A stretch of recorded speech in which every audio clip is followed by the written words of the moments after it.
Hey friend, if you clicked on this video because you relate to the title in any way, I just want you to know that I'm here to help you. By the end of this video, you will learn about a psychological hack that will allow you to achieve any goal you set your mind to. All I need is a few minutes of yours.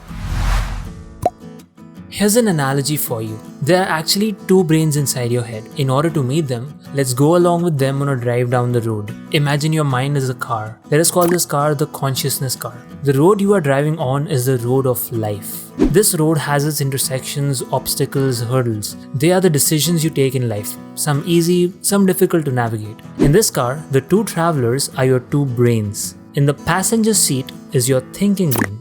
The thinking brain comprises of your conscious thoughts, your ability to make calculations, etc. It is diligent, accurate, and impartial. However, it is the slower brain, and it exists only inside your skull. The thinking brain feels he's the hero of your story. But wait, he's simply the supporting character. The real hero of your story, the protagonist, the driver of your car, is the feeling brain.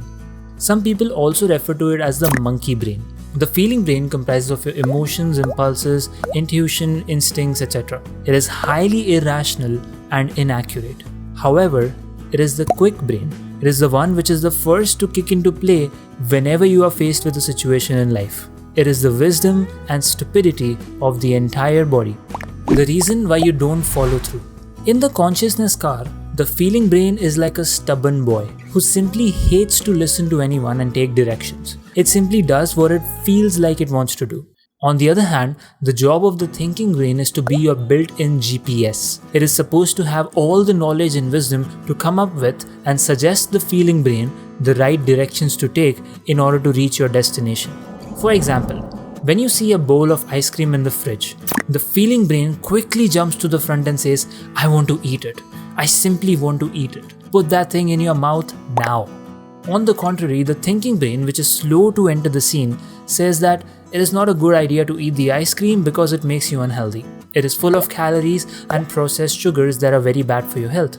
If you've ever had two voices going in your mind simultaneously, now you know it is your two brains having a debate with each other.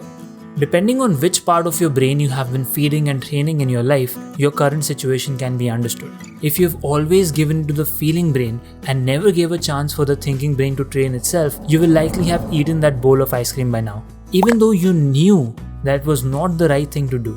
You did it just because the feeling brain in your consciousness car is dominating the life out of your thinking brain.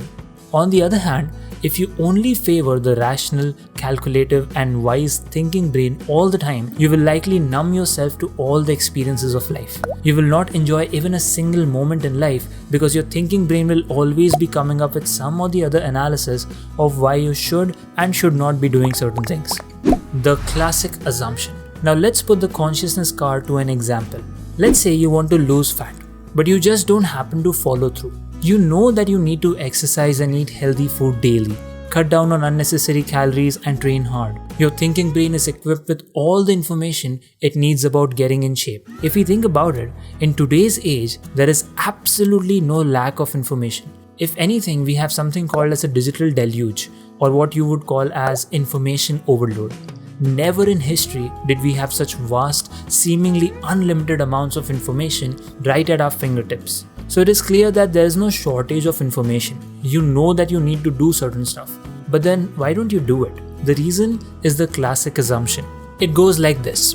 If a person is undisciplined, unruly, or malicious, it is because he lacks the ability to control his feelings, that he is weak-willed, he is not resilient enough. We judge people based on the classic assumption. Obese people are ridiculed and shamed because their obesity is seen as a failure of self-control. They know they should be thin, yet they continue to eat. Why?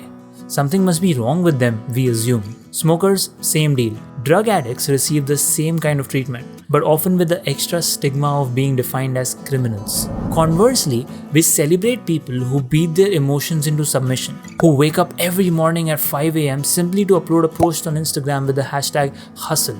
Not to say there is anything inherently wrong with doing that, but only if you're actually following through with the actions rather than just using it as another ornament to decorate your online persona.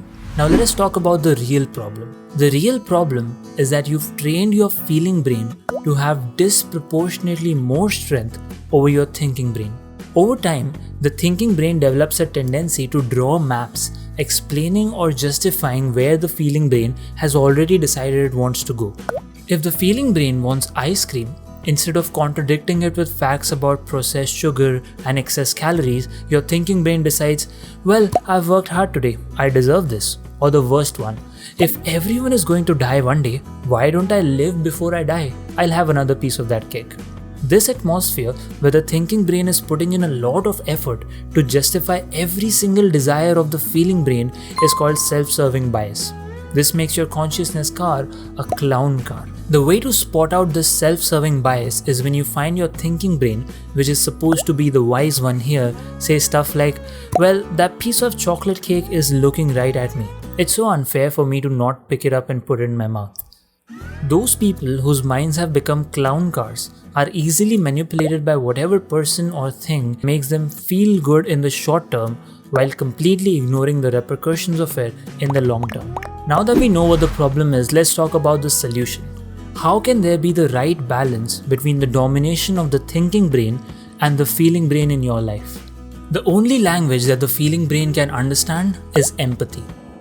As the name suggests, the feeling brain knows only feelings. It does not understand rational calculations and justifications. All it knows is it wants to feel a certain way or not feel a certain way.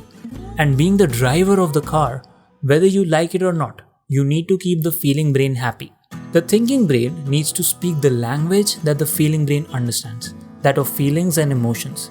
It needs to politely convince the feeling brain of how good would it feel after doing a workout or achieving your goals or being respected by your children, etc.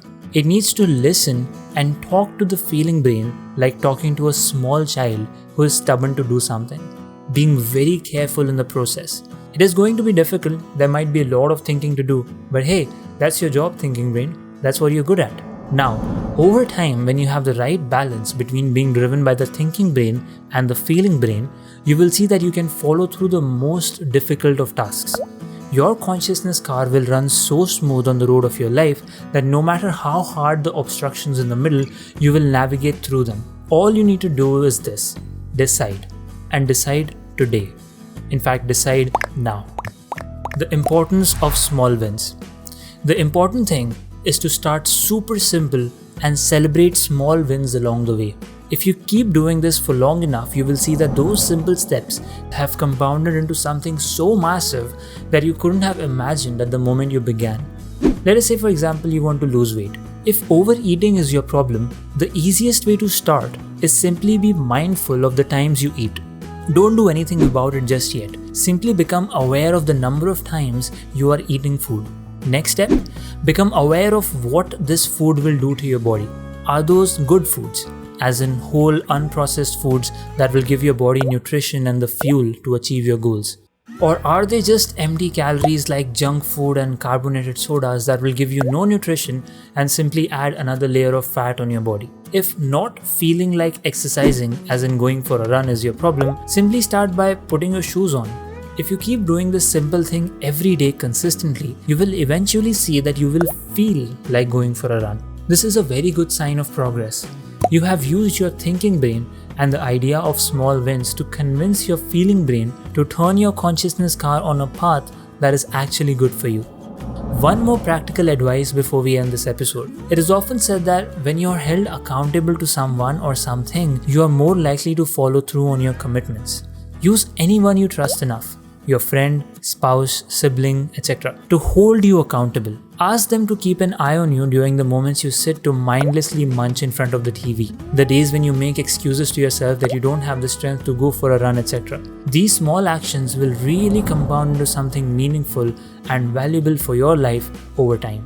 It is all about making the feeling brain and the thinking brain work in sync with each other, rather than working against each other. The idea of the thinking brain and the feeling brain is inspired from the book Everything is Effed by Mark Manson.